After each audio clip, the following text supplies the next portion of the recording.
Hello viewers, welcome to my channel SBR রান্নাঘর। আজকের এপিসোডে আপনাদের জন্য থাকছে আলু পটল দিয়ে রুই মাছের দারুণ স্বাদের ঝোলের রেসিপি। দুপুরবেলা গরম গরম ভাতের সঙ্গে যদি আলু পটল দিয়ে রান্না করা রুই মাছের এই ঝোলের রেসিপিটা থাকে, তাহলে কিন্তু খাবারের স্বাদটা বহুগুণেই বেড়ে যাবে। মজাদার এই তরকারিটা আমি কিভাবে রান্না করেছি এখন চলুন তাহলে দেখে নিব।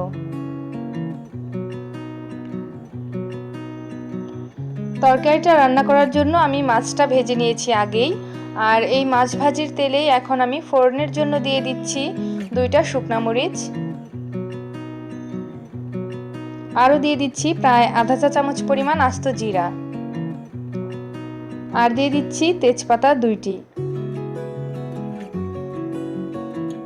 ফোড়নটা একটু ভেজে নিয়েছি, এখন এখানে দিয়ে দিচ্ছি আদা আর কাঁচামরিচ একসঙ্গে বেটে নেওয়া।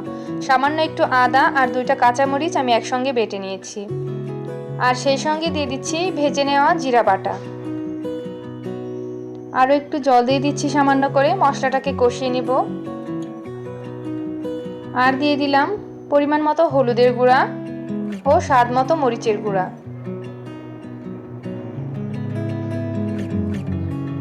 সেই সঙ্গে স্বাদ মতো লবণও দিয়ে দিলাম।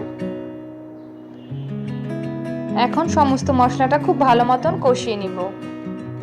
এই রান্নায় কিন্তু আলু পটল আমি আলাদা করে আর ভেজে নিচ্ছি না, এমনি সরাসরি মশলার সঙ্গে কষিয়ে রান্না করলেই এর স্বাদটা ভালো আসে। কেটে ধুয়ে রাখা আলু পটল এখন দিয়ে দিলাম মশলার মাঝে, নেড়েচেড়ে মশলার সঙ্গে মিশিয়ে নেব। মিশিয়ে নেওয়া হয়ে গেছে, এখন এর মধ্যে সামান্য করে জল দিয়ে দিচ্ছি। আলু পটলটাকে এই জলের সঙ্গে আর মশলার সঙ্গে কষিয়ে নিব।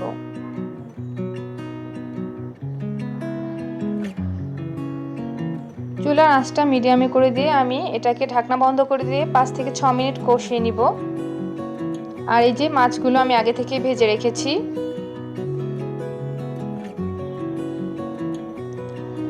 এদিকে আমাদের আলু পটল খুব ভালো মতন কষে নেওয়া হয়ে গেছে, এখন আর কোনো জল ভাব নেই।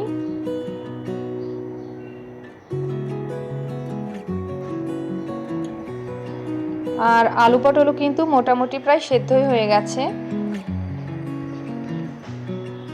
এখন এই পর্যায়ে ঝোলের জন্য জল দিয়ে দিব।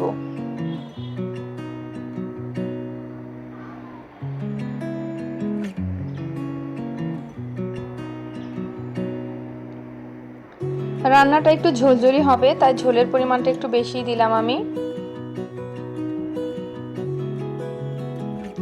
এখন ঝোলটা ফুটে ওঠা পর্যন্ত অপেক্ষা করেছি, আর ঝোলটা যখন ফুটে উঠেছে খুব ভালোভাবে, এখন এর মধ্যে দিয়ে দিব ভেজে রাখা মাছগুলো।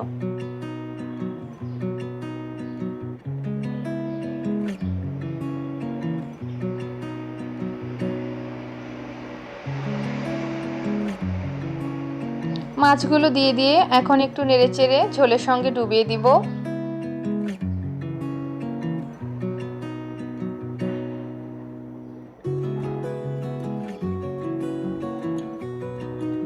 এখন ঢাকনা বন্ধ করে দিয়ে মাছের সঙ্গে ঝোলটাকে আরও 2 থেকে 3 মিনিট ফুটিয়ে নিব।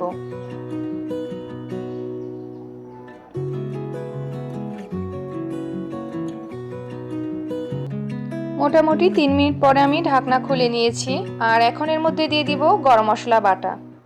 এলাচ দারচিনি আমি একসঙ্গে বেটে নিয়েছি, আর সেই বাটাটাই এখানে ব্যবহার করছি।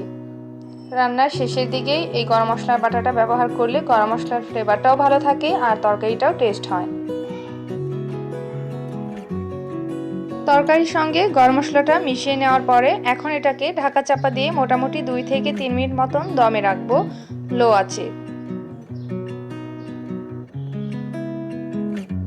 লো আঁচে 2 থেকে 3 মিনিট মতন দমে রেখেছিলাম, এখন ঢাকনাটা খুলে নিচ্ছি। তরকারিটা একদমই রেডি ফর সার্ভ।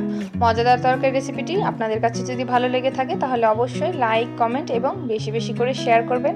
আর সকলেই ঘরে তৈরি খাবার খান, সুস্থ থাকুন।